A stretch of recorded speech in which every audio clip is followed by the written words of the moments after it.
Coffee by Jiwa. Tony Stark isn't having a good day. Pepper had dragged him to New York to handle some Stark Industries business. He was really damn tired, not having slept for 45 hours. Not that he was about to tell her that, of course. His protesting was useless, and he ended up sitting in an incredibly boring board meeting for hours. When it's nearly time for dinner, he manages to escape from Pepper's clutches without her noticing. Tony had already done way too much paperwork for the day, so he decides he definitely deserves some time off. He tells Happy to keep an eye on Pepper, picks out one of his most nondescriptive cars, and just lets the combined effect of the humming motor and the endless road distract him. Before realizing he's in Hell's Kitchen and in desperate need of coffee. Tony parks in front of one of the countless Starbucks shops in the area and makes sure his sunglasses are hiding most of his eyes. He doesn't need another incident right now. He enters the coffee shop and asks for the biggest, most caffeine-filled thing they have.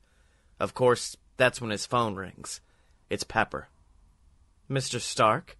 Pepper starts, her voice icy. "Miss Potts?" Tony answers like nothing is wrong. Balancing the phone between his ear and his shoulder, he hands over the payment for the ridiculously expensive cup of coffee. "How are you?" "You promised," Pepper warns. "Look, I know," Tony sighs.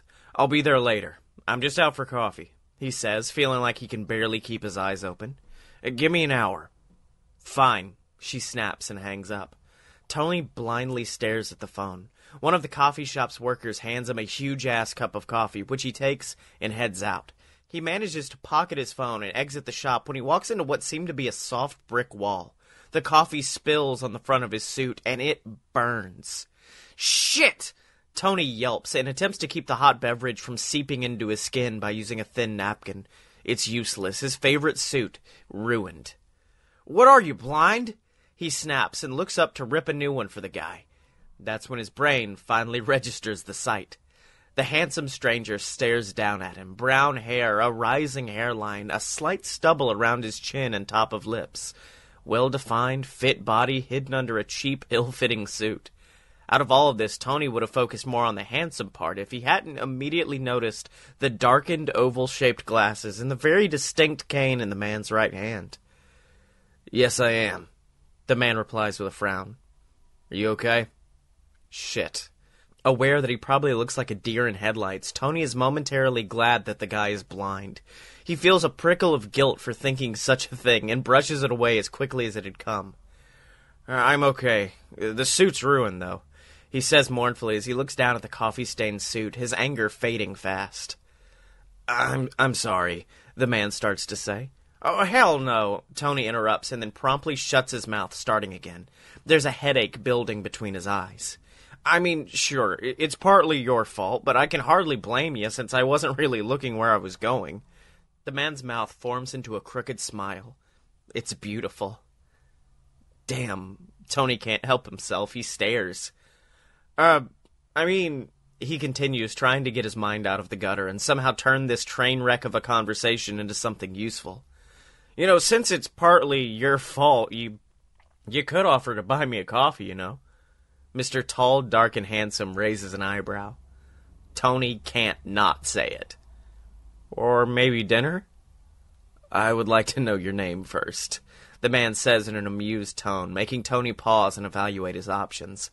First off, the guy was blind. Secondly, they had never met before. Third, that could only mean that the hot guy in front of him had no idea that he was speaking with the genius billionaire playboy Tony Stark, also known as the owner of Stark Industries and, most recently, Merchant of Death.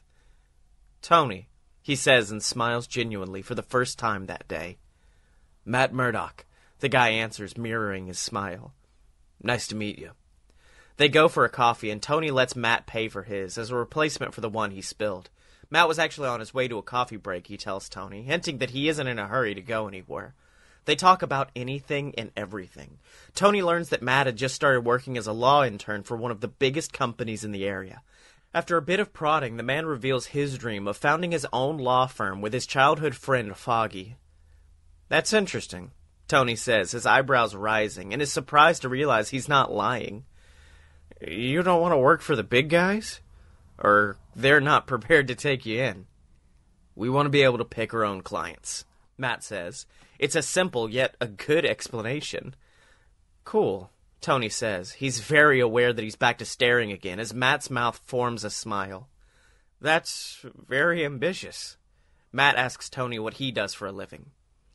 I'm an engineer of sorts, he says, waving his hand. It's really all boring. I couldn't possibly bore you with all that stuff. Tell me more about you. Do you have hobbies, family, love interest? I'd like to make very clear I am in fact hitting on you. Matt smirks. Yes, no, and I might be blind, but I'm not stupid.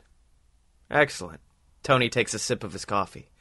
I would say my place or yours, but I'm just visiting. Matt laughs. What? Tony asks, his nose scrunching up. Usually I would make you buy me dinner first, Matt says. His mouth is doing that thing again, making it hard for Tony to concentrate. But since I already owe you for the suit, let's go to mine. He sends a text to Pepper before turning off his phone. Sorry. See you tomorrow.